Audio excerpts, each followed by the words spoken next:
చివరి మాటల్లోకి వచ్చేసా. ఈనాడు చివరి రోజుల్లోనండి యూట్యూబ్ పుణ్యమా అని ఎందుకు పనికిరాని నవ్వుకోవాల్సి వచ్చి హాస్యాస్పదమైన బోధలు వచ్చేసాయి. వాటిల్లో ఒక తప్పుడు బోధ ఏంటో తెలుసంటే, ఒక అమాయకమైన బోధ. మీరు పరలోకం వెళ్ళాలంటే మా సంఘానికే రావాలి. చెప్పండి, అట్ట చూస్తారే ఇట్ట చెప్పండి. పరలోకం వెళ్ళాలంటే ఎక్కడికి రావాలి? మా సంఘానికే అసలు పరలోకానికి వెళ్ళేది మేము తప్ప పరలోకానికి వెళ్ళే నాదుడు ఒక్కడే పోయి ఏం చేస్తాడు? అక్కడ ఇసుకు పుట్టి దూకి నరకంలో పోతాడా ఏంది? మేమే, మా సంఘమే ఈ డినామినేషన్లో ఈ మినిస్ట్రీలో ఉంటే తప్ప చెప్పరా మీరేమి? ఇక పరలోకానికి ఛాన్సు బాప్తిసం ఇంకోసారి తీసుకున్నా కూడా చల్లదు. ప్రపంచం ఏడ తీసుకున్నా ఇది ఒకటేనంట. ఈ ప్రపంచ జనాభా మొత్తం పోయారు. కొరియా పోయింది, అమెరికా పోయింది, ఆస్ట్రేలియా పోయింది, న్యూజిలాండ్ పోయింది, అన్నీ పోయినాయి. నేను కూడా పోయాను.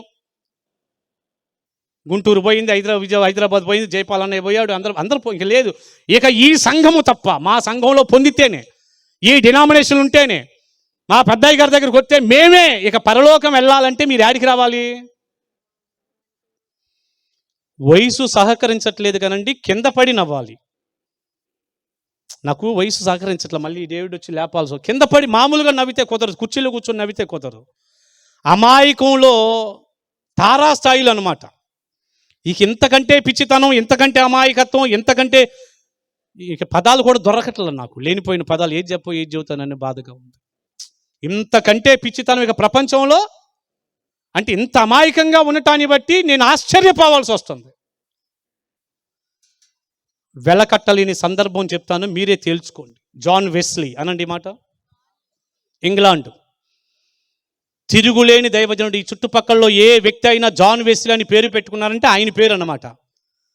ఆ జాన్ వెస్లీ ఇంగ్లాండ్. నేను లాస్ట్ మాటల్లోకి వచ్చేసా, చివరి మాటలు. బంగారు తల్లి 5-10 నిమిషాలు అంతే, మమ్మ కాదు. ఆయన మెథడిస్టు సంఘ స్థాపకుడు. వాళ్ళ పరిచర్య పేరు మెథడిస్టు. గుర్తు కోసం ఏదో పేరు ఉండాలిగా, చెప్పండి, ఉండాలా? మెథడిస్టు సంఘ కాపరి. ప్రియులారా, జాన్ వెస్లీ గారు ఏడుంటే ఆయన నడుచుకుంటూ వెళ్ళాడు అనుకోండి, ఉదాహరణకి ఆ కాలు మట్టి ఉంటుందే, నేను ఆ మట్టితో సమానుని మాత్రం కాదు. అంత దైవజనుడు ఆయన. సామాన్యుడు కాదు. 40,000 ప్రసంగాలు సిద్ధం చేశాడంట. 40,000 ప్రసంగాలు కదా. లిస్ట్ అంతా చేస్తే మీరు ఆశ్చర్యపోతారు. లక్షల మైళ్ళు గుర్రం మీద ప్రయాణం చేసి అద్భుతమైన సేవ చేశాడు. 100,000 మంది ఆయన మీటింగ్ పెడితే వీళ్ళు కాదండి, వేలు లక్షల్లో వచ్చి 1,000 మంది వచ్చేసి, ఈ మీడియా మాధ్యమం లేనటువంటి రోజుల్లో 1,000 మంది వచ్చి రొమ్ము కొట్టుకుని ఆడవటమే. ఏచి పొరిలాడి, మామూలు అభిషేకం కాదు, మామూలు అభిషేక్తుడు కాదు.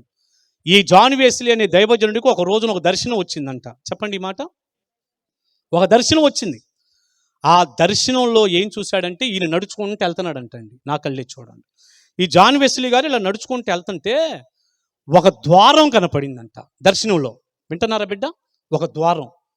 ఆ ద్వారం లోపల అద్భుతమైన సంగీతం, లోపల అద్భుతమైన వెలుగు. గుమ్మం దగ్గర 2 దేవదూతలు. ఇప్పుడు ఈ వాతావరణం చూడంలోనే జాన్ వెస్లీ గారికి అనిపించింది, అరే లోపల ఏందో బ్రహ్మాండమైన కాంతివంతమైన వెలుగు, తర్వాత అద్భుతమైన సంగీతం, మరి ఇది చూస్తుంటే పరలోకంలాగా. పరలోకమే మరిది, దేవదూతలు ఉన్నారు, పరలోకంలాగా ఉంది. నేను పరలోకం దగ్గరికి వచ్చానని సంతోషపడిపోయి, నేను ఎంతో సేవ చేశాను, ఎన్నో ప్రసంగాలు చేశాను, లక్షల మైలు గుర్రం మీద ప్రయాణం చేశాను, ఎంతోమందికి వాక్యం చెప్పాను, మెథడిస్టు సంఘాన్ని కట్టాను, నేను మెథడిస్టు సంఘ కాపరిని కదా, మా మెథడిస్టు సంఘస్థులు ఏమైనా వచ్చారేమో నా పరిచర్లో వాళ్ళని ఆ దేవదూతల్ని కుతూహలంగా అడిగాడట. ఏమండి దేవదూత గారు ఈ పరలోకం కదా ఇది, లోపల మా మెథడిస్టు సంఘస్థులు, నేను సేవ చేసి కష్టపడి వాక్యం చెప్పి పెంచానే, ఆ సంఘస్థులు ఏమైనా ఉన్నారా అని అడిగాడంట. వెంటనే దేవదూతలు చెప్పారు, మీ మెథడిస్టు సంఘస్థుడు ఒక్కడు కూడా ఇందులో లేడన్నాడంట. చెప్పండి మాట, గట్టిగా చెప్పండి కొంచెం. ఒక్కడు కూడా లోపల ఎవ్వడు లేడు లోపల అన్నారు. ఏంటి, ఒక్క వ్యక్తి కూడా లేడు. మా సంస్థకు చెందినడు లేడు, నేను వాక్యం చెప్పి రక్షించిన వాళ్ళు ఒక్కడు కూడా లోపల లేడు. అరే రే రే రే రే రే రే ఎంత పని జరిగింది. మరి మా ఊళ్ళో ఎవరు లేకపోతే అసలు ఎవరున్నారో కనుక్కుందామని వెంటనే దేవదూత అన్నాడంట, పోనీ బాప్టిస్ట్ వాళ్ళు ఉన్నారా, బాప్టిస్ట్ పరిచర్య వాళ్ళు ఉన్నారంటే లేరు. బాప్టిస్ట్ వాళ్ళు కూడా, ఏంటి బాప్టిస్ట్ వాళ్ళు కూడా లేరా? పోనీ ఆర్సీఎం వాళ్ళు ఏమైనా ఉన్నారని చూడండి, లేరు. ఆర్సీఎం వాళ్ళు కూడా లేరా? లోదరన్ వాళ్ళు ఎవరైనా ఉన్నారని చూడండి, లోదరన్స్ కూడా లేరా? లేరు. లోదరన్స్ కూడా లేరు. పెంతుకోస్తోళ్ళు ఎవరైనా ఉన్నారేమో చూడండి, కృపాశామ్యుల గారి సంఘం. పెంతుకోస్తు అంటే మరి ఇది కదా, లేరు. పెంతుకోస్తోళ్ళు కూడా ఎవరు? బక్సింగ్ అసెంబ్లీ వాళ్ళు ఎవరైనా ఉన్నారు? వాళ్ళు కూడా లేరా? లేరు. అరే, బక్సింగ్ అసెంబ్లీ లేక, పెంతుకోస్తు లేక, ఆర్సీఎం లేక, లూథరన్ లేక, మెథడిస్టు అది లేక, బాప్టిస్ట్ లేక, ఎవ్వరూ లేకపోతే ఏంటి, ఎవరూ లేకుండా ఏంటి ఇదంతా పోతున్నారు, ఇదేంది ఇది, ఎవరు లేకపోతాం ఏంటని ఇలా అనుకుంటూ వెళ్ళిపోతున్నాడు. కొంచెం ముందుకెళ్ళాక భయంకరమైన వేడి, భయంకరమైన అగ్ని, కేకలు, పెడబొబ్బలు, ఆర్తనాదాలు, ఏడుపులు వినపడుతున్నాయి. ఇదేంటి? కొంచెం గట్టి చెప్పండి, పెందరాడి పంపిస్తా. నరకం. అర్థమైపోయింది. వామ్మో, అక్కడ ఒక ఇద్దరు దేవదూతలు. ఈ కేకలు అరుపులు ఎవరయ్యని అడిగారు. ఏమండి దేవదూత గారు, లోపల ఈ కేకలు అరుపులు వినపడుతున్నాయి, మా మెథడిస్ట్ వాళ్ళు ఏమైనా ఉన్నారా ఏడా? మీ మెథడిస్ట్ వాళ్ళు చాలామంది ఉన్నారు, అందరు ఏడే ఉన్నారని చెప్పారు. అవునా? ఇంకెవరెవరు ఉన్నారు? లూథరన్ వాళ్ళు ఉన్నారు, మెథడిస్ట్ వాళ్ళు ఉన్నారు, చెప్పండి, బక్సింగ్ అసెంబ్లీ వాళ్ళు ఉన్నారు, హెబ్రోన్ ఫెలోషిప్ వాళ్ళు ఉన్నారు, ఆర్సీఎం వాళ్ళు ఉన్నారు, లూథరన్స్ ఉన్నారు, పెంతుకోస్తోళ్ళు మరి అది చెప్పండి, మర్చిపోతే మళ్ళీ వచ్చేస్తారు. పెంతుకోస్తోళ్ళు ఉన్నారు, అందరు ఏడే. ఏంటి అందరూ ఏడే ఉన్నారా? మొత్తం ఏడే ఉన్నారా? మరి మొత్తం ఏడే ఉంటే మరి ఆడుంది ఎవరు? ఇప్పుడు అందరూ ఏడే ఉంటే పరలోకంలో ఎవరో ఒకరు ఉండారుగా, మరి ఆడెవరు ఉన్నారు అని అడిగాడంట. అడిగితే దేవదూతలు చెప్పారు, నువ్వు చెప్పిన డినామినేషను మినిస్ట్రీ వాళ్ళు ఎవరు లేరు, యేసు రక్తంలో కడిగేసుకొని రక్షింపబడిన ఆత్మలు పరలోకంలో ఉన్నాయి అని చెప్పారంట. చప్పలు కొట్టండి గట్టిగా ఒకసారి. యేసు రక్తంలో కడిగి వేయబడి రక్షణ పొందిన ఆత్మలు ఉన్నాయి. అది ఏ సంఘంలోనన్నా ఉండేవండి. ఆర్సీఎంలో ఉండి కూడా నిజంగా రక్షణ పొందితే నువ్వు పరలోకం వెళ్తావు, నిజమైన రక్షణ పొందితే.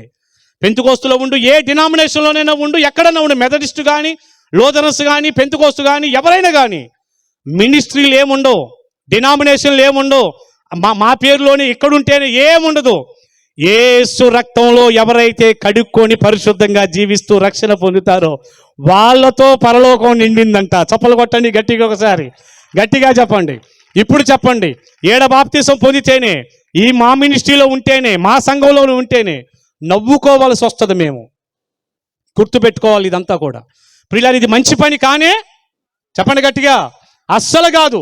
ప్రజలను లాక్కోవటానికి, వేరే వేరే సంఘాలలో తీసేసుకోవటానికి చేసే ఒక కుయుక్తంతే. ఈనాడు చాలామంది అండి చెరువులో గాలం ఇట్లా బొంగలో వేసేస్తున్నారు. చాలా కష్టం ఒక వ్యక్తిని మార్చాలంటే. ఆ సంఘం నుంచి నలుగురు, ఇక్కడి నుంచి నలుగురితో ఒక సంఘం కడితే చాలా తేలిక బతికేయచ్చు. అది సేవ కాదు, అది అంతా దొంగ సేవ.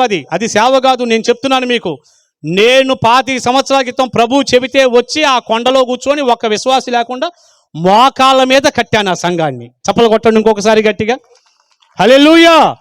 అంతేగాని అక్కడి నుంచి నలుగురు ఇక్కడ పీక్కోవటం, మాదే పరలోకం పోయి ఇట్లాంటి పిచ్చిబోధ ఏం చేయట్లా. మా క్రీస్తు కృప ప్రార్థన మందిరంలో నుంచి బోలెడు మంది రేపు నరకానికి వెళ్ళబోతున్నారు. మీరు రాసి పెట్టుకోండి.